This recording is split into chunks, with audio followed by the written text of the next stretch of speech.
నమస్తే welcome to Sakshi business this is Shahida ప్రభుత్వ రంగ సంస్థ national highways authority of India ప్రాయోజిత రాజ్మార్గ్ ఇన్ఫ్రా ఇన్వెస్ట్మెంట్ ట్రస్ట్ పబ్లిక్ ఇష్యూకు వస్తుంది. ప్రాథమిక మార్కెట్ల నుంచి 6,000 కోట్ల సమీకరించాలనే లక్ష్యంగా ఐపీఓకు వస్తోంది. సబ్స్క్రిప్షన్ మార్చి 11వ తేదీన మొదలవుతుంది. మార్చి 13 వరకు ఈ ఇష్యూ అందుబాటులో ఉంటుంది. పబ్లిక్ ఇష్యూకు సంబంధించిన డాక్యుమెంట్లను సెబీకి సమర్పించగా ఇటీవలే ఆమోదం లభించింది. ఈ క్రమంలో పబ్లిక్ ఇష్యూ వివరాలను కంపెనీ వెల్లడించింది.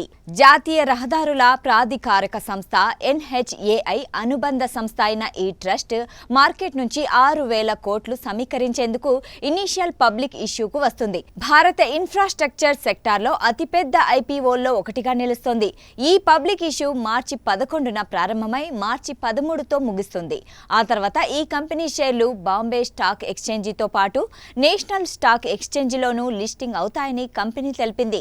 వ్యూహాత్మక పెట్టుబడిదారుల కోసం 5 నుంచి 25% అంటే దాదాపు 1,260 కోట్లు విలువైన షేర్లను కేటాయించారు. ఇన్స్టిట్యూషనల్ ఇన్వెస్టర్ సెక్టార్ కోసం 75% వరకు కేటాయించారు. నాన్ ఇన్స్టిట్యూషనల్ పోర్షన్ 25% వరకు ఉంటుందని కంపెనీ వర్గాలు తెలిపాయి. అయితే ఈ పబ్లిక్ ఇష్యూలో షేరు ధర వివరాల్ని కంపెనీ ఇంకా వెల్లడించలేదు.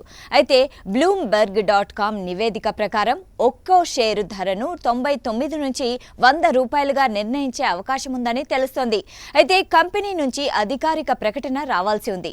ఈ పబ్లిక్ ఇష్యూకు ఇన్వెస్ట్మెంట్ మేనేజర్గా Rajmarg Infra investment managers private limited ఉండగా ప్రాజెక్ట్ మేనేజర్గా national highways InvIT project managers private limited ఉంది. ఈ కంపెనీ ట్రస్టీలుగా ఐడిబిఐ ట్రస్టీషిప్ సర్వీసెస్ లిమిటెడ్ ఉంది. రెగ్యులేషన్ నిబంధనల ప్రకారం పోస్ట్ ఇష్యూ తర్వాత ఎన్హెచ్ఏఐ కనీసం 15% యూనిట్ క్యాపిటల్స్ ను కలిగి ఉండనుంది. సాక్షి టీవీ ప్రసారాలను నిలిపివేయటం చట్టరీత్యా నేరం. సాక్షి టీవీ ప్రసారాల కోసం మీ స్థానిక కేబుల్ ఆపరేటర్ను వెంటనే సంప్రదించండి. డిటిహెచ్లో ఇంటర్నెట్లో కూడా సాక్షి టీవీ ప్రసారాలను వీక్షించవచ్చు.